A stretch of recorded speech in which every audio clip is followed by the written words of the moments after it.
जय हिंद। देखिए, आज क्रैश कोर्स का दूसरा क्लास है। लोकतंत्र में सत्ता के साझेदारी वाला का दूसरा क्लास है आज। इसमें हम लोग 5 नंबर वाला थोड़ा बड़ा बड़ा क्वेश्चन देखेंगे। पहला क्लास था हमारा, उसमें कुछ ऑब्जेक्टिव भी देखे, 2 नंबर वाला क्वेश्चन देखे। इनमें 5 नंबर वाला देखेंगे। ऐसा क्वेश्चन जो बिहार बोर्ड में पूछ सकता है इस चैप्टर से। सिविक्स हमारा नागरिक शास्त्र का ही है। पहला चैप्टर लोकतंत्र में सत्ता की साझेदारी। हमने कल पढ़ लिया था कि लोकतंत्र में सत्ता की साझेदारी क्या होती है, और इसके अलावा अलावा भी कई गो क्वेश्चन पढ़ लिए थे, लेकिन आज थोड़ा बड़ा बड़ा क्वेश्चन है। तो चलिए हम लोग चलते हैं अपना पीडीएफ पर। वहाँ जाने के लिए हाँ,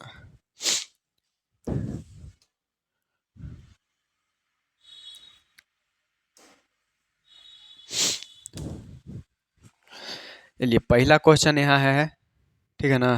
देखिए, पहला क्वेश्चन है, किन्हीं दो प्रावधानों का जिक्र करें जो भारत को धर्मनिरपेक्ष देश बनाता है। हाँ, देखिए कहता है कि किन्हीं, गेटो लगा दो घर बिटू। कहता है कि किन्हीं दो प्रावधानों का जिक्र करें जो भारत को धर्मनिरपेक्ष देश बनाता है। कल हम बता दिए ना कि भारत हमारा कैसन देश है जी, धर्मनिरपेक्ष देश है। यहाँ किसी को रोक टोक नहीं है किसी धर्म में ज्वाइन करने के लिए, है ना जी। अपना धर्म चेंज कर सकता है, कोई भी धर्म में रह सकता है, अपन धर्म के प्रचार प्रसार सब कर सकता है खुला में। तो बताता है कि दो गो सबूत दो हमको कि कैसे ही हो सकता है ना। दो गो सबूत मांगल जा रहा है हमनी से। किताब बोर्ड में पूछेगा, दो गो सबूत चाहिए उसको, है कि ना। का सबूत है, देखो, भारत ने किसी धर्म को राजकीय धर्म का दर्जा नहीं दिया है। भारत के राष्ट्रीय पशु पशु सुना होगा, हाँ ये सब सुना है ना जी, राष्ट्रगान ये सब। लेकिन भारत के कभी धर्म सुना है कि भारत के राष्ट्रीय धर्म कौन सा है, राजकीय धर्म कौन सा है, सुना है कभी? नहीं सुना है। भारत ने किसी धर्म को राजकीय दर्जा नहीं दिया है। दिया है नहीं, भारत के लिए सभी धर्म समान है ना। हाँ, भारत का संविधान किसी धर्म को विशेष दर्जा नहीं देता है। भारत के संविधान कोई भी धर्म के विशेष दर्जा नहीं देता है। संविधान है जो नागरिकों को किसी भी धर्म का पालन करने और प्रचार प्रसार करने की आज़ादी देता है ना। आज़ादी देता है, स्वतंत्रता देता है कि आप किसी भी धर्म के हैं, किसी भी धर्म का प्रचार प्रसार कर सकते हैं। कोई रोक टोक संविधान की तरफ से नहीं है, ठीक है। ये एक सबूत हो गया, गवाह है। संविधान धर्म के आधार पर किए जाने वाले किसी भी तरह के भेदभाव को अवैधानिक मतलब कि गैर कानूनी घोषित करता है ना। कि अगर किसी भी धर्म के आधार पर अगर आपको आपके साथ भेदभाव हो रहा है कोई भी धर्म के आधार पर, तो वो कैसन है, गैर कानूनी है। तो यह इजी क्वेश्चन है, दो है ना, इजी क्वेश्चन हो जाएगा। चलो आगे चलते हैं। आगे कहता है कि विविधता में एकता का अर्थ क्या है। विविधता में एकता का अर्थ क्या है, माने कि विविधता, देखो यहाँ विविधता है ना, विविधता के मतलब होता है अलग अलग। विविधता माने क्या होता है जी, अलग अलग। और एकता माने एक, है ना। तो कहता है कि भारत में लोग अलग अलग हैं फिर भी एकता कैसे है भारत में, ठीक है कि नहीं। देखो हम कहेंगे विविधता में एकता भारतीय लोकतंत्र की विशेषता है। विविधता में एकता भारतीय लोकतंत्र की एक प्रमुख विशेषता है, क्योंकि हमारा देश जो है धर्मनिरपेक्ष देश सिद्धांत को अपनाता है। हमारा देश है जो धर्मनिरपेक्ष देश है ना। कोई भी धर्म के विशेष मानवता विशेष अधिकार नहीं है कि ना। हाँ, सबके बराबर अधिकार है। हमारे देश में अनेक संप्रदाय के लोग रहते हैं, अनेक संप्रदाय के लोग रहते हैं, मानते हो कि नहीं, है ना जी। अनेक संप्रदाय, हाँ अनेक लोग रहते हैं, हिंदू मुस्लिम सिख ईसाई जैन बौद्ध सब रहते हैं भारत में। जैसे हिंदू मुस्लिम सिख ईसाई और ढेर मानी, इन लोगों को धर्म भाषा रीति रिवाज रहन सहन सभ्यता संस्कृति अलग है। इस सब के तो रहन सहन सब कुछ अलग है, सभ्यता अलग है, संस्कृति अलग है, रीति रिवाज जात पात सब अलग है कि नहीं। लेकिन निवास भारत देश में करते हैं। ये सब निवास कहाँ करते हैं, भारत देश में। भले ही अखनी के जाति धर्म सब कुछ अलग हो, लेकिन निवास कहाँ करते हैं, भारत देश में करते हैं। ऐसे नहीं कहते हैं कि बाबू हम हिंदू हैं तो हमको भारत में इतना जमीन दे दो हम इतने में रहेंगे, नहीं, पूरा भारत में निवास करते हैं। जब कभी भारत की एकता अखंडता खतरे या किसी प्रकार की आपदा में आ जाती है, तो आपस में जात पात भेदभाव को मिटा के समस्या के समाधान करते हैं। जैसे मान लो कि भारत के एकता पर कोई आँच आ जाए, भारत में हम सब तो अलग अलग हैं, है ना, हिंदू है, मुस्लिम है, सिख है, ईसाई, सब अलग अलग है ना जी। अगर भारत से कहीं युद्ध हो जाए, मान लो पाकिस्तान वाला आके हमला कर दिया, हिंदू मुस्लिम हम लोग चिन्हने जाते हैं? नहीं, जाके आराम से सब मिल के मारेंगे, है ना। हाँ, फिर अपन पहले बाहर से लड़ लेंगे, फिर अपन घर में लड़ते रहेंगे, सब मिल के मारेंगे, है कि नहीं। तो हम लोग अलग अलग हुए तो ये विविधता हुआ कि नहीं। हाँ, लेकिन कोई भारत देश पर संकट आ गया तो सब मिल के मारे, तो ये एकता हुआ कि नहीं। हाँ, तो यही हुआ विविधता में एकता के अर्थ।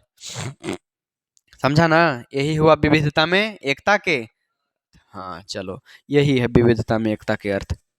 आगे हमारा क्वेश्चन है, सामाजिक विभेद क्या है, ठीक है ना, कि सामाजिक विभेद किसे कहते हैं, सामाजिक विभेद क्या है। देखो इसमें है, सामाजिक विभेद से आप क्या समझते हैं, इसी क्वेश्चन रहता है कि सामाजिक विभेद से आप क्या समझते हैं। सामाजिक विभेद लिखा हुआ है तो आपको क्या समझ में आता है, तो हम कहेंगे हमको ही समझ में आता है कि जन्म, जाति, भाषा, धर्म के आधार पर प्रत्येक समाज में किए जाने वाला भेदभाव, कौची कौची पर, तो धर्म, जाति, जन्म, भाषा, इस सब के लिए किया जाने वाला भेदभाव, भेदभाव नहीं किया जाता है। अगर अभी यहाँ से,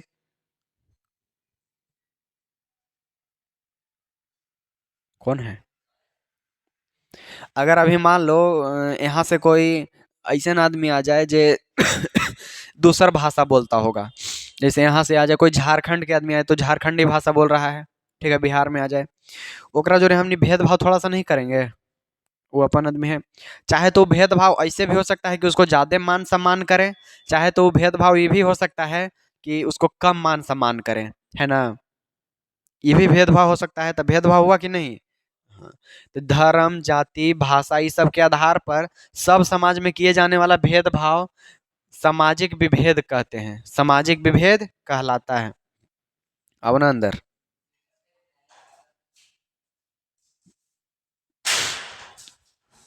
चलो, तो इस समझ में आया सामाजिक विभेद। सामाजिक विभेद माने समाज में जाति पाति, धर्म, भाषा के आधार पर करल जाने वाला भेदभाव को क्या कहते हैं, सामाजिक विभेद कहते हैं ना। ये सामाजिक विभेद कब चालू होता है, तो ये जन्म से चालू हो जाता है। ये सामाजिक विभेद है जो जन्म से स्टार्ट हो जाता है, ये सामाजिक विभेद जन्म से ही प्रारंभ हो जाता है। चलिए, इसी में एक और क्वेश्चन है, सामाजिक विभाजन से आप क्या समझते हैं, सामाजिक विभाजन से क्या अभिप्राय है। ठीक है, देखो, जब सामाजिक विविधता के कारण आपस में टकराव उत्पन्न हो जाए, विविधता मतलब अलग अलग, समाज में जो अलग अलग लोग हैं उन्हीं के चलते अगर टकराव उत्पन्न हो जाए, माने लड़ाई उत्पन्न हो जाए और जाति, धर्म, रंग, क्षेत्र आदि के आधार पर समाज के विभिन्न वर्गों द्वारा परस्पर गलत व्यवहार करना और उनके आपसी संघर्ष को सामाजिक विभाजन कहते हैं। देखो, ये मान लो कि समाज में जो अलग अलग लोग हैं उन्हीं के कारण कोई टकराव उत्पन्न हो गया, ठीक है, जैसे में जाति के नाम पर, धर्म के नाम पर, क्षेत्र माने जमीन के आधार पर, इस सब पर समाज में लड़ाई होता ना है। हाँ, तो यही लड़ाई होता है, परस्पर गलत व्यवहार करना, इस सब के आधार पर, जैसे जाति के आधार पर गलत व्यवहार नहीं हो जाता है जी। गांव में देख लेगा जाके, दलित जाति है तो उसको जो गलती व्यवहार करता है सब, है कि नहीं। तो यही सब गलत व्यवहार और उनके आपसी संघर्ष को, उन्हीं के आपसी संघर्ष को सामाजिक विभाजन कहते हैं। यही चलते ना हमारा समाज विभाजित हो जाता है, समाज अलग अलग बन जाता है, गांव एक ही गो है लेकिन ओकरों में बड़ी समाज रहता है ना, यही सब के चलते। अच्छा, सामाजिक विभाजन हमारे देश के लिए सही है कि नहीं, नहीं सही है। देखो, सामाजिक विभाजन देश की एकता और अखंडता के लिए खतरा हो सकता है। अगर हमनी लड़ते रह जाएंगे तो देश को एक कौन करेगा, है ना। अगर धर्म, जाति, इस क्षेत्र, इस सब के नाम पर लड़ते रह जाएंगे तो कोई एक कर पाएंगे हम अपन भारत के, कोई दूसरा आएगा हमनी के आउ तोड़ के चला जाएगा। हाँ, तो सामाजिक विभाजन अपने देश के एकता और अखंडता के लिए खतरा है। हाँ, सामाजिक विभाजन होता है किस लिए, तब समाज में अलग अलग लोग हैं, जैसे कोई दूसरा जाति के है, धर्म नाम के, रंग के आधार पर, भाषा के आधार पर, जाति के आधार पर, जमीन के आधार पर जो लड़ाई होता है ना समाज में, ओकर चलते जो विभाजन हो जाता है ओकरे सामाजिक विभाजन कहते हैं। अब देखो, एक और क्वेश्चन है, सामाजिक विभेद किस प्रकार सामाजिक विभाजन के लिए उत्तरदायी है। अभी सामाजिक विभेद बता दिए, सामाजिक विभाजन बता दिए, तो अब पूछता है कि सामाजिक विभेद है जो सामाजिक विभाजन के लिए उत्तरदायी किस प्रकार है ना। हाँ, मतलब कि जो सामाजिक विभेद है ना जी, सामाजिक विभेद, सामाजिक विभेद से होता है सामाजिक विभाजन, सामाजिक विभाजन। तुमको अगर एगो ऑब्जेक्टिव आ जाएगा कि अनुच्छेद 19 में क्या कहा गया है, किस चीज के अधिकार है, स्वतंत्रता के अधिकार, समानता के अधिकार, और दूगो अधिकार आ जाएगा। हम दुगो ऑप्शन बोल रहे हैं, कौची के, कौची के, नहीं, समानता के अधिकार। कल पढ़ा था ना, अनुच्छेद 19 एगो अनुच्छेद था। तो समानता के अधिकार, स्वतंत्रता के अधिकार तो हमने के सब है, स्वतंत्र तो सब है। चलो, तो सामाजिक विभेद से क्या होता है, सामाजिक विभाजन। कैसे होता है जो देखना, वास्तव में सामाजिक विभेद सामाजिक विभाजन के लिए उत्तरदायी माना जाता है, क्योंकि प्रत्येक समाज में हर एक संप्रदाय के लोग रहते हैं, अलग अलग संप्रदाय के लोग रहते हैं, ठीक है ना, जिनका धर्म, भाषा, रीति रिवाज, सभ्यता, संस्कृति अलग अलग होता है। समाज में बहुत सारे लोग रहते हैं जिखनी के धर्म, जाति, रीति रिवाज सब अलगे होता है कि नहीं। हाँ, इतना इतना लिखा जाएगा ना कि समाज में बहुत तरह के लोग रहते हैं। किताबी भाषा नहीं लिखे तो इसे लिखना कि सामाजिक विभेद है जो सामाजिक विभाजन का कारण माना जाता है, क्योंकि समाज में बहुत तरह के लोग होते हैं, उनके रीति रिवाज, धर्म सब अलग अलग होता है। सामाजिक विभेद जन्म के साथ शुरू हो जाता है, सामाजिक विभेद जन्म के साथ शुरू हो जाता है। विविधता अच्छी चीज है, विविधता है जो अच्छी चीज है। विविधता माने क्या बोलते हैं, अलग दिखना, है ना, अलग अलग, अलग अलग। अगर सब एक के जैसन रह जाए तब भी अच्छा नहीं लगेगा। जैसे मान लो कि हमारा बिहार है, एगो कश्मीर है। कश्मीर में क्या चीज़ है, तो वहाँ ड्राई फ्रूट होता है। बिहार में क्या है, तो पहले शुगर केन होता था, गन्ना के रस ये सब होता था, है ना। तो अगर सब एक ही हो जाए, अगर हमारा पूरा भारत है जो खाली ड्राई फ्रूट बेचे, किशमिश से छुहेड़ा बेचे, तब हो जाएगा बढ़िया, कि सब चीज़ रहना चाहिए। तो विविधता है जो अच्छी चीज़ है, अलग अलग होना अच्छी चीज़ है, डिफरेंट होना चाहिए, है कि ना। लेकिन अब ऐसा नहीं कि डिफरेंट के नाम पर तुम लड़ाई कर लेगा, कि हमर के थारी हो रहा है तो हम ज़्यादा बड़ा हैं, और तो ड्राई फ्रूट हो रहा है तो तू ज़्यादा बड़ा नहीं है। ऐसा नहीं होना चाहिए, है ना।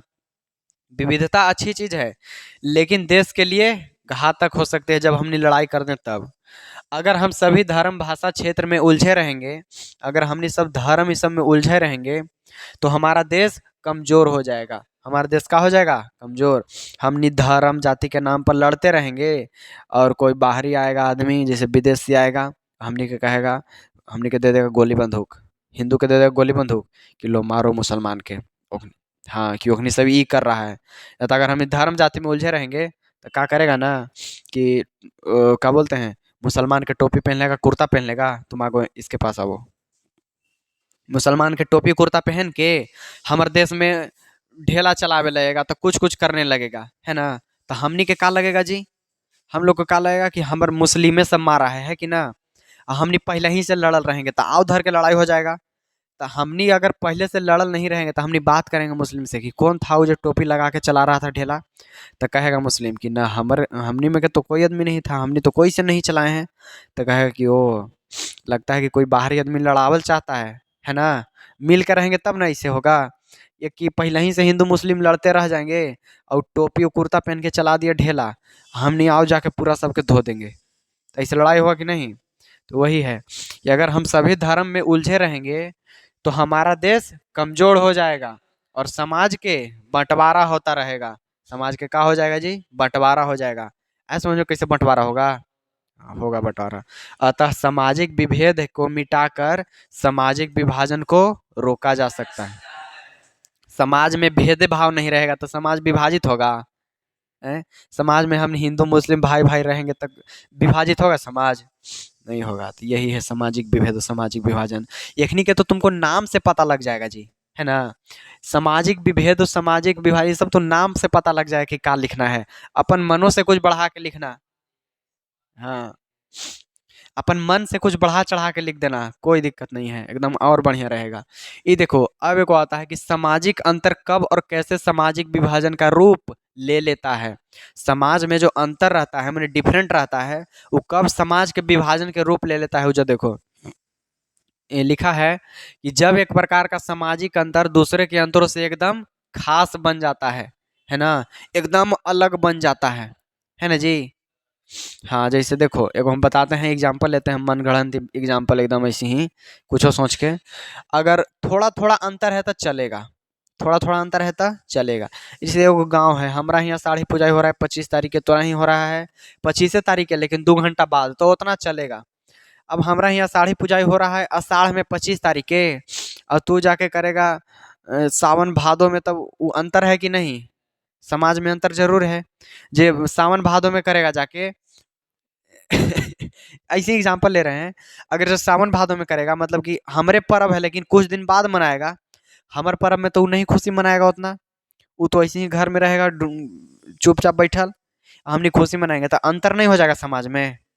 हाँ यही है, जब समाज का अंतर दूसरे अंतरों से एकदम खास बन जाए, थोड़ा बहुत नहीं एकदम खास बन जाए, तो परिवार, समाज, जनता को महसूस होने लगता है।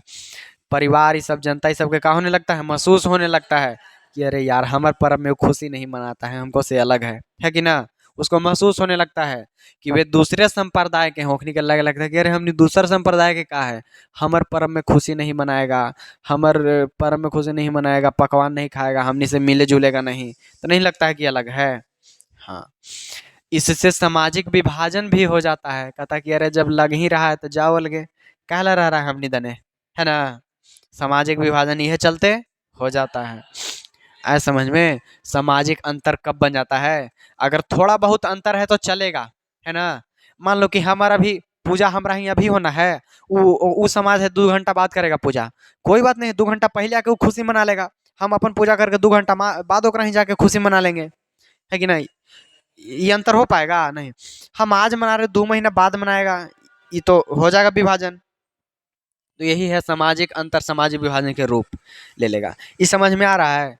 अगर ये नहीं समझ में आया ना हमको से, तब ले लो तुम समझो कि क्या समझ रहा है तुम, ये कितना छोटा छोटा चीज है ना। इतना बढ़िया बढ़िया एग्जाम्पल बता रहे हैं। अब देखो कहता है कि परिवारवाद, ये तो हमको लगता है ना कि लइकन ऐसे ही देख के जान जाएगा, एक बार समझा देंगे समझ जाएगा। परिवारवाद क्या है? वंशवाद कहता है ना, कहता है वंश, वंश जैसे बाल बच्चा ये सब बढ़ते रहे वो सब वंश। भाई भतीजावाद क्या है? देखो है, हाँ परिवारवाद क्वेश्चन है। देखो परिवार एक मानसिकता होती है जो राजनीति प्रत्यक्ष या अप्रत्यक्ष रूप से प्रभावित करता है। परिवारवाद चाहे इस सब वाद में अगर मान लो कि हम हैं मुख्यमंत्री, तो हम चाहेंगे कि आओ कोई बढ़िया आदमी जो मुख्यमंत्री के लायक है वो मुख्यमंत्री न बने, हमार बेटा अगर मुख्यमंत्री के लायक नहीं है, नालायक है, फिर भी वही मुख्यमंत्री बने। यह सब कुछ होगा परिवारवाद, है ना। देखो परिवारवाद एक मानसिकता होती है जो राजनीति को प्रत्यक्ष या अप्रत्यक्ष, प्रत्यक्ष चाहे अप्रत्यक्ष का एक मतलब, प्रत्यक्ष माने सीधा सीधा, ठीक है एकदम सीधा सीधा, और न तो प्रत्यक्ष माने कि घुमा फिरा के लेकिन वही जगह पर, ठीक है ना। जैसे मान लो एक जगह कहूँ धुआं उठ रहा है, ठीक है, तब अगर हम वहाँ आग लगा हुआ है कि नहीं, लगा हुआ है, अगर हम खाली धुआं देख के अंदाजा लगा लेते हैं कि वहाँ आग लगा हुआ है, तो वो हुआ अप्रत्यक्ष तरीका से। कैसे हुआ? अप्रत्यक्ष तरीका से। लेकिन अगर हम आग भी देख लेते हैं तब हुआ वो प्रत्यक्ष तरीका से, है ना। आग भी देख लेते हैं हुआ कहो जी प्रत्यक्ष तरीका से। नहीं रहता है कोई कोई कि हमारे बेटा मुख्यमंत्री नहीं है, जैसे देखो अभी इन्हें चलता है मुखिया हमने धने, तो मुखिया सब रहती हैं उनकर पत्नी, लेकिन बन जाता है होकर पति, मुखिया पति के नाम से। तो मुखिया कौन है? प्रत्यक्ष रूप से मुखिया कौन है? उसकी पत्नी, लेकिन अप्रत्यक्ष रूप से उसका पति, है ना। आ रहा समझ में? ये प्रत्यक्ष हुआ प्रत्यक्ष, प्रत्यक्ष मैंने सीधा सीधा, और वह प्रत्यक्ष मैंने घुमा फिरा के लेकिन वही जगह। हाँ देखो तो ये राजनीति को प्रत्यक्ष और अप्रत्यक्ष रूप से प्रभावित करता है। ये तो प्रभावित करेगा, तोर बेटा मुख्यमंत्री बनने के लायक है नहीं तो मुख्यमंत्री बना देगा, दूसरा आदमी को चुनो, आओ विधायक नहीं है सब, हाँ जी। तब इसके तहत कोई भी राजनीतिक दल की पार्टी चुनाव के समय अपने सगे संबंधी रिश्तेदार को टिकट देने का काम करते हैं। अपने परिवार का टिकट देता है मैं चुनाव में। ये तो बढ़िया लग रहा होगा। एग्जाम्पल बता दो एक आध को। लालू यादव, तेजस्वी यादव, है ना। हाँ, जो लोकतंत्र का प्रमुख अवगुण है, माने कि ये गुण लोकतंत्र के नहीं है, अवगुण है, खराब बात है लोकतंत्र के, है ना। ऐसा होना चाहिए नहीं। जोन काबिल है वो ना बनेगा। तब चलो आगे चलते हैं। इजी इजी है ना क्वेश्चन एकदम। परिवारवाद एवं जातिवाद बिहार के लोकतंत्र को किस तरह प्रभावित करता है। आ गया बिहार में, है ना। बिहार है जो हमनी के एगो बीमारू राज्य है। बेचारा बिहार पिछड़ा होल है कैसे, तो यही सब के चलते, परिवारवाद और भाई भतीजावाद के चलते बीमारू राज्य, पिछड़ा राज्य। देखो कहते हैं कई राजनीतिक दलों में देखा जाता है, बता दो ना तोहनी नाम एक आध गो। कांग्रेस, है ना। राहुल गांधी, सोनिया गांधी सब। तो कई गो राजनीतिक दल में देखा जाता है कि कुछ लोग दलों के शीर्ष पर बैठे होते हैं। शीर्ष मतलब कि दल के एकदम सबसे ऊंचा पद पर, है ना। वो सामाजिक दल के सबसे ऊंचा पद पर बैठे होते हैं और और अनुचित लाभ लेने के लिए अपने सगे संबंधी, दोस्तों, रिश्तेदारों को, अपने जाति के लोगों को ऊंचे पदों पर बैठा देते हैं। पहले तो रहता है अपने उच्च पद पर बैठल, और आओ ज्यादा लाभ लेने के लिए कि हमको आओ फायदा होवे, अपने भाई के, अपने भतीजा के, अपने बेटा के, अपने दोस्त के, अपने रिश्तेदार के बैठा देगा, है कि नहीं। भारत में कांग्रेस सहित अन्य राजनीतिक दलों पर वंशवाद के आरोप लगे हैं। भारत में कांग्रेस के सहित आओ बहुत सारा जो पार्टी है उस सब पर परिवारवाद के कौची लगा है, आरोप लगा है, ठीक है ना। बिहार में जातिवाद समस्याएं बहुत बड़ी है। बिहार में जातिवाद ऐसे कि जातीय बरांडा।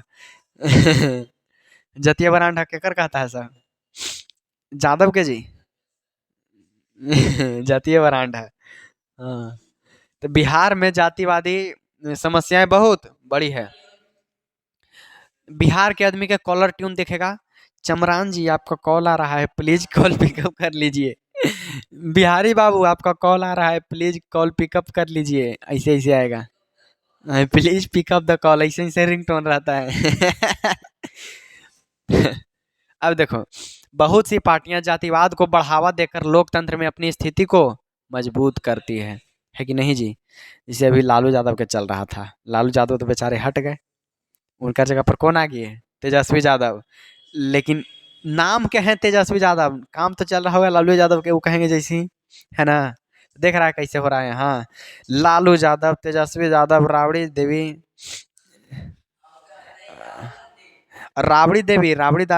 देवी के बेटी, है ना, सब राजनीति में है एकदम। हाँ, तो उनको पर लगेगा आरोप।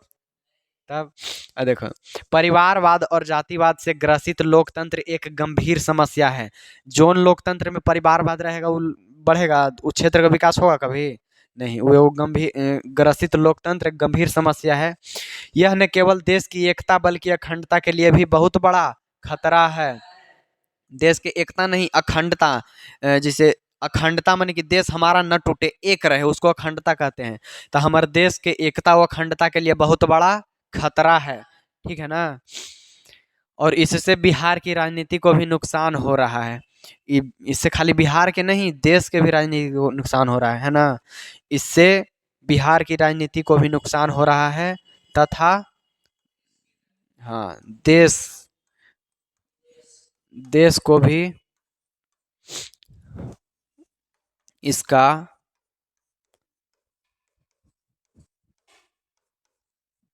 खामियाजा कि ये है जो बिहार के लिए नहीं बल्कि पूरे देश के लिए खतरा है। चलो अगला क्वेश्चन पर चलते हैं। अगला क्वेश्चन है कि लैंगिक विभेद क्या है, असमानता क्या है। लैंगिक विभेद, लैंगिक से कहे का मतलब है लिंग से, है ना जी। हाँ, जैसे लड़का लड़की में, लड़का लड़की में विभेद क्या है, लिंग के आधार पर किए जाने वाला भेदभाव, लिंग के आधार पर करा जाने वाला भेदभाव लैंगिक विभेद कहलाता है। लिंग के आधार पर किए जाने वाला भेदभाव को क्या कहते हैं, लैंगिक विभेद कहते हैं। लिंग से मतलब है लड़का या लड़की से। आज के भी समय में लड़कों की अपेक्षा लड़कियों के साथ काफी भेदभाव किया। हाँ, लड़का के बजाय लड़की से भेदभाव होता ना है, वही है लिंग विभेद चाहे असमानता, ठीक है ना। है एक जी क्वेश्चन एकदम। देखो जैसे में कैसन था, खान पान, शिक्षा संस्थान, शिक्षा संस्थान, पालन पोषण, वस्त्र पहनावा में अंतर, इस सबसे ज्यादा यह लोकतंत्र का क्या है, अवगुण है। ये बताते रहते हैं कि लोकतंत्र के क्या गुण है और क्या अवगुण है ना, ये बताते रहते हैं। हाँ, ये लोकतंत्र के गुण नहीं, लोकतंत्र की खराबी है, ये लोकतंत्र के खराबी है। ठीक है ना, अगला क्वेश्चन देखते हैं। जीवन के विभिन्न पहलुओं का जिक्र करें जिनमें भारत में स्त्रियों के साथ भेदभाव किया जा रहा है। ये देखो यहाँ से ही क्वेश्चन है, ठीक है ना। ये इतना तक क्वेश्चन है बाबू, इतना के कलर नहीं किया है वो, इतना के प्रिंस कलर नहीं किया है। देखो कहते कहेंगे कि आज के वर्तमान समय में लड़कों की अपेक्षा लड़कियों के साथ काफी भेदभाव किया जा रहा है, ठीक है ना। लड़कियों के बारे में कहा जाता है कि उसका जीवन घर के चार दीवारी के अंदर सीमित है। लड़की के कहा जाता है कि उसका जीवन है, लड़की के जीवन चार दीवारी के अंदर ही रहे, है ना। माने कि घर में रहे, खाना बनाओ खाओ सो जाओ, बस इतने में रहे जीवन, है ना। देखो जो कहना कर सरासर गलत है, गलत है। जबकि लड़कों के ऊपर खान पान शिक्षा व्यवस्था पर अधिक खर्चा किया जाता है, ये सही बात है। लड़का के ऊपर एक खाए पिए में, डेली शाम के घर नहीं खा रहा है, बाजारे में खा रहा है, खाना पीना में, वस्त्र में, पढ़ाई लिखाई में। लड़की के अभी अधिकतर उतना ज़्यादा ज़्यादा इंटर कर ले, मैट्रिक कर लेगी लड़की, इंटर कर लेगी, हो गया। लेकिन लड़का बीए करेगा, ओकर आगे के भी पढ़ाई करेगा, है ना जी। और सरकार तो बढ़िया एगो स्कीम ले आई है कि लड़की अगर 10वां कर लेगी तो 10,000, 12वां करेंगे तो 25,000, और ग्रेजुएशन कर लेगी, बीए कर लेगी अपन फाइनल, ठीक है ना, बैचलर ले लेगी डिग्री, तो 50,000। तो तू तो पढ़ रहबे कर रहा है पहले से, तोरा काहे ला पैसा देगा कि गाड़ी में तेल भरा के आओ एने ओने घूमे ला तोरा पैसा देगा। तोरा अगर सरकार से पैसा मिले तो छीन के हम फेंक दें पैसा। तो जीवन पहलू लिखा जाएगा जी, स्त्रियों के साथ भेदभाव वाला पहलू, है ना। स्त्री की स्थिति कैसे कमजोर है सब जान जाएगा, अपन दिमाग से सोच के लिखेला है। हाँ, ये तो अपन दिमाग से सोच के लिखेला है। परीक्षा के दिन एगो ऐसे नोट्स बनवाएंगे, उनमें से पढ़ लेना, चल जाना दे परीक्षा। निम्न पहलुओं से स्पष्ट होता है कि भारतीय भारतीय कमजोर स्थिति में है। भारतीय स्त्री होगा जी, भारतीय स्त्री, ठीक है ना। भारतीय स्त्री कमजोर स्थिति में है, ई सब है। कैसे कमजोर स्थिति में, तो देखो भ्रूण हत्या सबसे बड़ी प्रवृत्ति, भ्रूण हत्या। हाँ, भ्रूण हत्या मतलब तुमको भ्रूण पढ़ाए थे वो बायोलॉजी चैप्टर में, है ना। भ्रूण भ्रूण हत्या कहे का मतलब है पेटे में अपन बच्चा के मार देना, पेटे में अपन बच्चा के क्या करना, मार देना। वो होता है भ्रूण हत्या के बढ़ती प्रवृत्ति, मतलब भ्रूण हत्या के अभी पूरा बढ़ रहा है केस, ठीक है। अल्ट्रासाउंड करवाया, लड़का लड़की जांच करवाया, लड़की है तो उसको मार दो, है ना, ऐसा होता है ना। कै गो अपन बाजार कुर्था में कै गो अल्ट्रासाउंड वाला सील हो गया है ना, बंद हो गया है ना। देखो लिंग अनुपात मात्र 943 है, ठीक है। लिंग के अनुपात मात्र 943 है, कहे का मतलब है ना कि अगर मान लो कि 1,000 लड़का है तो ओकरा लगी क्या गो लड़की होनी चाहिए थी, उतने होने चाहिए थी। 1,000 लड़का पर 1,000 लड़की रहती तब ना बराबर रहता हो। लेकिन लिंग अनुपात इतना है कि 1,000 लड़का पर मात्र 943 गो लड़की है, 943 गो लड़की है 1,000 लड़का पर, ठीक है। यह लिंग अनुपात है। लिंग अनुपात मात्र 943 है। और देखना मात्र 64.6% महिला साक्षरता है, माने कि इतना महिला है जो पढ़ी लिखी है, इतना महिला का है, तब पढ़ी लिखी है, पढ़ी लिखी है, पढ़ी हुई महिला है, ठीक है ना। इतना है महिला के साक्षरता दर 64.6%, 64.6%। और बाकी जे बचा जे अनपढ़ है, अनपढ़ महिला है ना। हाँ, देखो अनपढ़ वाद कह रहा है। कुछो बोल देता है। वो अभी तुमको लिए एगो चीज बोला था। है ना। ये देखो उच्च शिक्षा एवं पदों तक कम पहुंच, लड़कियों की उच्च शिक्षा में उतना पहुंच नहीं हो पाती है। उसके बीच में वो हो जाता है बाल विवाह, है ना, बालो विवाह हो जाता है। और क्या बोलते हैं, लड़की को उतना पढ़े लगे छूट नहीं मिल पाता है, इस चलते लड़की उतना उच्च पद पर नहीं पहुंच पाती है। तो उच्च पदों तक कम पहुंच। और है विधायिकाओं, संसद और विधानमंडल में महिला प्रतिनिधित्व की काफी कमी है। विधायक मंत्री सब में महिला ये सब उतना रहती है नहीं, इसमें भी कमी है। जब वहाँ महिला बढ़ेगी, जब वहाँ महिला बढ़ेगी तब ना महिला के लिए कुछ कुछ नया नया नियम लाएगी कि महिला भी पढ़ी लिखी हो, महिला के दर्द सिर्फ महिला समझेगी, है ना। ये चलते वहाँ देखो, विधायक, संसद और विधानमंडल में महिला के प्रतिनिधित्व की कमी है। महिला बहुत कम है महिला प्रतिनिधि, तो महिला के लिए उतना कोई आवाज नहीं उठाता है, महिला दबी रह जाती है कि नहीं। तो चलो इस सब पहलू लिखा जाएगा। महिला भारतीय स्त्री कमजोर स्थिति में है कैसे, तो ये सब लिख देना, ठीक है ना। ये सब का करेगा, लिख देना, ये सब याद कर लेना। देखो अगला क्वेश्चन है, समाज में स्त्रियों के दयनीय स्थिति के लिए 4 उत्तरदायी कारण लिखें। समाज में स्त्री के कैसे खराब स्थिति हो गया है, कर 4 गो कारण लिखना है, ठीक है। इसको 4 गो कारण लिखना है। देखो तो पहला कारण है, समाज में स्त्रियों के दयनीय स्थिति के 4 उत्तरदायी कारण निम्नलिखित है। देखो पहला, पुरुषों के अपेक्षा महिलाओं में शिक्षा के अभाव है। पुरुष के अपेक्षा महिलाओं में शिक्षा के अभाव है ना। पुरुष के अपेक्षा महिलाओं में शिक्षा के अभाव है, माने कि पुरुष ज़्यादा पढ़ल है लेकिन महिला उतना पढ़ी लिखी नहीं है। जब पढ़ेगी नहीं लिखेगी नहीं तो वो अपने अधिकार के लिए लड़ नहीं पाएगी। महिलाओं में पर्दा प्रथा जिसे घूंघट में रहने वाला प्रथा, है ना। महिलाओं में पर्दा प्रथा और है दहेज प्रथा के कारण, कौची के कारण, दहेज प्रथा। कोई अगर गरीब माँ बाप है वो दहेज नहीं उतना दे पाता है, अगर ओकर बेटी जन्म ले रही है, खाली एक आध गो बेटी हो गई तो टेंशन में आ जाता है ना। दहेज प्रथा के कारण, अगर दहेज प्रथा कम हो जाए तब क्या बोलते हैं, भ्रूण हत्या भी बहुत हद तक कम हो सकता है ना। ये लिए दहेज पर रोक लगाया गया, लेकिन सब लेता है दहेज, है ना जी। देखो, बाल विवाह एवं सती प्रथा, बाल विवाह और सती प्रथा, सती प्रथा पर तो पूरा तरीका से रोक लग चुका है। अब सती प्रथा देखने को हमको नहीं मिलता है। सती प्रथा, जैसे पति मर गया तो पत्नी को भी, है ना, तो सती प्रथा, तो सती प्रथा पर तो रोक हो गया बढ़िया से एकदम पूरा। लेकिन बाल विवाह पर अभी रोक उतना चल रहा है ना, बाल विवाह पर चल रहा है, हो जाता है केस संबंध। चलो तो ये सब कारण लिखा जाएगा जी, कि स्त्री के दयनीय स्थिति के क्या कारण है, स्त्री के माने महिला की स्थिति इतना खराब कैसे है, लिखा जाएगा। 4 गो कारण है, इजीली आ जाएगा। देखो, भ्रूण हत्या से आप क्या समझते हैं, भ्रूण हत्या का मतलब क्या होता है। अरे ये सब तो नॉर्मल चीज है जिस समाज में जाने वाला, है ना, ये तो ऐसे ही जानता है। देखो, पेट में बच्चा मारना होता है ना, ओकरे तनी बढ़िया से लिख देंगे, यह एक प्रकार की सामाजिक बुराई है।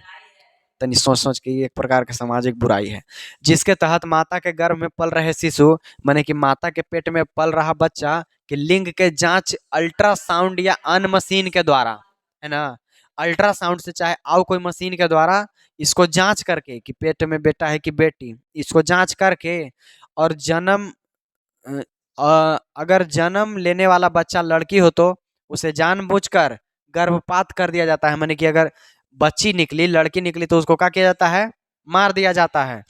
और हमारे देश का लिंगानुपात दिन प्रतिदिन, देखो 943 पर, है ना, 943 पर 1000 घटते जा रहा है। ये कौची हो जा रहा है दिन पर दिन, हाँ, माने कि भ्रूण हत्या बढ़ते जा रहा है ना। इस समस्या को रोकने के लिए सरकार ने 1971 ईस्वी में एक अधिनियम पारित किया। कौन सा ईस्वी में, हाँ, भ्रूण हत्या से याद रखना 1971 ईस्वी में, ठीक है ना। एगो नियम आया भ्रूण हत्या रोकने के लिए 1971 ईस्वी में, जिसे भ्रूण हत्या अधिनियम कहा गया। उस अधिनियम के नाम भ्रूण हत्या अधिनियम, भ्रूण हत्या, हाँ, चाहे शिशु हत्या अधिनियम, शिशु माने जो बच्चा जन्म लेता है तब शिशु हो जाता है, लेकिन ऐसे भ्रूण रहता है, ठीक है ना।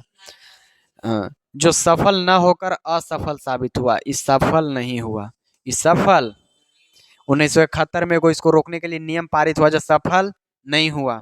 सफल होता तो इतना अभी होता रहता नहीं हुआ। इसमें लोगों की सोच बदलने की आवश्यकता है, नियम बनाने की नहीं। कितना नियम बना देगा तो कैसू न कैसू हो जाएगा, है ना। इसमें लोग के सोच बदलना है, लोग के क्या बदलना है, सोच बदलना है। नियम बनाने का जरूरत इसमें नहीं है। तो चलो इतना लिख देगा तुमको आराम से नंबर देगा इतना। ठीक है, ये तुमको लगता है बड़का में आएगा 5 नंबर में, तो 2 नंबर में भी आ सकता है। अगला क्वेश्चन है कि बिहार के विकास में महिलाओं का क्या योगदान है। ठीक है ना। देश के विकास में महिला के क्या योगदान, बिहार के योगदान, बिहार के विकास में चाहे देश के विकास में, ठीक है ना, महिला के क्या योगदान है जो लिखो। तो बिहार के विकास में महिलाओं का अहम योगदान रहा है, ये सब जरूर लिखना जी, ठीक है ना। चाहे बहुत योगदान रहा है, अहम योगदान रहा है, ठीक है। लेकिन बिहार भारत का एक बीमारू राज्य है। बिहार है जो भारत का वो कैसे राज्य है, बीमारू राज्य है ना। जैसे मान लो हमारा पूरा शरीर है, एगो हमारी बीमारू हाथ है, ये हाथ हमेशा बीमार रहता है, तो एकरा में कहीं ना विकास होगा, एकरा पर ध्यान देंगे। बीमारू राज्य है, माने कि बिहार के एगो ऐसा हाथ है जे बीमार है, कौन सा राज्य अपन, बिहार, सॉरी भारत के एगो बीमारू राज्य बिहार। हाँ, बिहार कैसे राज्य है, बीमारू राज्य, ये आ सकता है ऑब्जेक्टिव में, ठीक है ना। बीमारू राज्य है जो अत्यंत रूप से पिछड़ा है, बिहार है जो बहुत पिछड़ा है। यहाँ रिंगटोन लगता है मोबाइल में।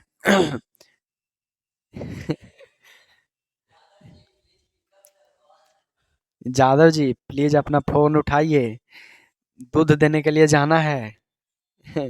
दूधिया फोन कर ले है, ठीक है ना। देखो यहाँ मैंने बिहार में अशिक्षा, भ्रष्टाचार, बेरोजगारी का बोलबाला है। देखो बिहार में अशिक्षा भरल है एकदम, है कि नहीं जी। बिहार में अशिक्षा भरल है, भ्रष्टाचार भी भरल है। कल पैक्स के चुनाव था, कोचिंग छोड़ के गया था, जय जिंदाबाद करे, जय जिंदाबाद करे, है ना। अरे अपन पढ़ाई न करो पहले, जिंदाबाद करे गया था। बेरोजगारी का बोलबाला है, यहाँ बेरोजगारी दबा के है जी, बेरोजगार आदमी बड़ी मिल जाएगा। यहाँ कुछ चोरी हो जाता है बिहार में, है ना। कुछ चोरी हो जाता है, इतना भ्रष्टाचार है, कई गो पुल बनते बनते गिर जाता है, कुछ दिन होगा नहीं, पुल बनते बनते गिर जाएगा। यहाँ की अधिकांश महिला असुरक्षित एवं अशिक्षित महसूस करती है। असुरक्षित माने कि सेफ महसूस नहीं करती है, असुरज और अशिक्षित माने कि अपने आप को अनपढ़ महसूस करती है ना, बिहार की महिला। जिसके कारण महिलाओं के राजनीतिक अधिकारों से वंचित रखा जाता है, माने कि राजनीति में उतना महिलाओं का अधिकार नहीं है, राजनीति में महिलाओं का उतना अधिकार नहीं है। काहे है कि असुरक्षित अशिक्षित है, कहाँ अपन राजनीति में जाएगी, है ना। लेकिन सरकार इसके लिए भी नियम लाया कि महिला अब राजनीतिक में धीरे धीरे आए। तो देखो आज के वर्तमान समय में महिला किसी भी क्षेत्र में पीछे नहीं है, लेकिन अभी के जो समय चल रहा है इसमें महिला कोई भी क्षेत्र में पीछे नहीं है, बल्कि पुरुष से कंधा मिला के काम करती है। जोन चीज में पुरुष जा रहा है उसमें महिला भी जा रही है, कंधा से कंधा मिला के, माने कि बराबर हिस्सेदारी से काम कर रही है ना। देखो जैसे कि आईपीएस, अंतरिक्ष यात्री, इस सब भी महिला बन रही है। पायलट, लोको पायलट, ये सब महिला बन रही है ना, पुरुष के साथ साथ। देखो इसके अलावा घर के सभी जिम्मेवारियों को संभालने का काम महिला करती है, पूरा अपन घर के भी काम देख रही है, बाहर के भी काम देख रही है महिला, है ना। अब बिहार सरकार के द्वारा पंचायती राज अधिनियम 2006 के तहत महिलाओं को 50% आरक्षण दिया गया है। देखो जहाँ जहाँ पंचायती राज है ना, हमनी के पंचायती राज है, तो महिला के यहाँ 50% आरक्षण है, 50% आरक्षण दिया है इधर पंचायती राज में, ठीक है, चुनाव इस सब के लिए। ये कौन नियम के था, 2006 के नियम के तहत, पंचायती राज अधिनियम 2006, पंचायती राज अधिनियम 2006 के तहत महिला को 50% आरक्षण दिया गया है, माने छूट दिया गया है। अतः महिला को लोकतंत्र, राज्यसभा, विधानसभा में प्राथमिकता देनी चाहिए। लोकतंत्र में और विधानसभा में महिला को प्राथमिकता दिया जा रहा है, ठीक है ना। कितना, 9 बज गया, अभी रुको, देख रहे हो ना, लास्ट है। चलो बहुसंख्यावाद क्या है, अब लो। बहुसंख्यावाद, बहु मने बहुत, ठीक है ना, संख्या मने जनसंख्या, एकदम सब नाम से निकल जाएगा ये सब। जिसकी संख्या ज्यादा पाई जाती है तथा उन्हीं के पक्ष में फैसला होता है, जिसे बहुसंख्यावाद कहते हैं। जेकर संख्या ज्यादा है ओकरे लिए सब फैसला होता है, इसी को बहुसंख्यावाद कहते हैं। जैसे में श्रीलंका के आजादी के बाद सिंहली जाति का अपना अधिकार जमाना चाहते थे। सिंहली वाला बताए थे ना, श्रीलंका में सिंहली जाति है जो अपन अधिकार जमाना चाहते थे। काहे कि सिंहली की संख्या ज्यादा था और वह अपने इच्छा के अनुसार संविधान तथा लोकतंत्र की स्थापना करना चाहते थे। ठीक है ना, वो अपन इच्छा के अनुसार सिंहली वाले लोकतंत्र में चाहे अपन अपन नियम लाते थे। सिंहली वाले काहे कि ओखनी की संख्या ज्यादा था। उसने 1956 में एक कानून बनाया जिसमें नौकरी तथा विश्वविद्यालयों में विशेष आरक्षण सिंहली जाति को दिया गया। देखो, सिंहली वाला अपन एगो नियमों बना लिया, जेकर ज्यादा रहता है आदमी वो अपन नियम बना लिया, वही बहुसंख्यावाद है। 1956 में कानून बनाया जिसमें नौकरी और विश्वविद्यालयों में विशेष आरक्षण, माने कि ओखनी लागी स्पेशल सीट। ठीक है, नौकरी में स्पेशल सीट और स्कूल में इस सब में स्पेशल सीट, इस सब के लिए वो कानून बना दिया कि सिंहली जाति को स्पेशल आरक्षण मिलेगा, है ना। इसी को क्या कहते हैं, बहुसंख्यावाद। इसी को क्या कहेंगे हम लोग, बहुसंख्यावाद। बहुसंख्यावाद जेकर संख्या ज्यादा ओकर पक्ष में फैसला होता है, इसी को हम बहुसंख्यावाद कहते हैं। एगो एग्जाम्पल दे देना एकदम सबसे बढ़िया। अब चलो 1956 के देखो, लास्ट क्वेश्चन है कि भारत में विधायिका महिला की प्रतिनिधित्व स्थिति क्या है। ठीक है, भारत में विधायिका महिला, लास्ट है, भारत की विधायिका में महिला प्रतिनिधित्व का अनुपात बहुत कम है। महिला विधायिका बहुत कम है ना। देखो, लोकसभा में महिला सांसदों की संख्या कुल सदस्य के 11%। ठीक है ना, लोकसभा में महिला सांसद के कुल संख्या 11.1% से भी कम है। विभिन्न राज्यों की विधानसभा में महिलाओं का प्रतिनिधित्व 5.1 से भी कम है। ये सब याद रख लेना आंकड़ा। हमारा भारत देश अफ्रीका और अमेरिका से भी पीछे है। अफ्रीका और अमेरिका से भी हमारा देश पीछे है भारत। ठीक है ना। अब देखो, हमारे समाज के राजनीतिक में स्त्रियों को प्रवेश करना गलत अवधारणा माना जाता है। हमारे समाज में कहता है ना कोई आदमी कि अगर स्त्री सांसद विधायक की सब में आ गई तो सब गलत बात है। ठीक है, अच्छा नहीं मानते हैं, सब गलत अवधारणा समझता है। हालांकि हमारे देश में जितना महिला स्नातक होगी उतना ही लोकतंत्र सफल माना जाएगा। ठीक है ना, स्नातक माने जितने महिला बीए ग्रेजुएशन कर ले रहेगी ना और जाके बनेगी, क्या बोलते हैं उसको, विधानसभा में जाके बैठेंगी, ठीक है, नेता मंत्री सब बनेंगी, उतने हमारा देश के लोकतंत्र सफल माना जाएगा। बिहार सरकार ने पंचायती राज अधिनियम 2006 के तहत, ये अभी पीछे ही बताए थे ना, पंचायती राज अधिनियम 2006 के तहत महिलाओं को 50% आरक्षण दिया है।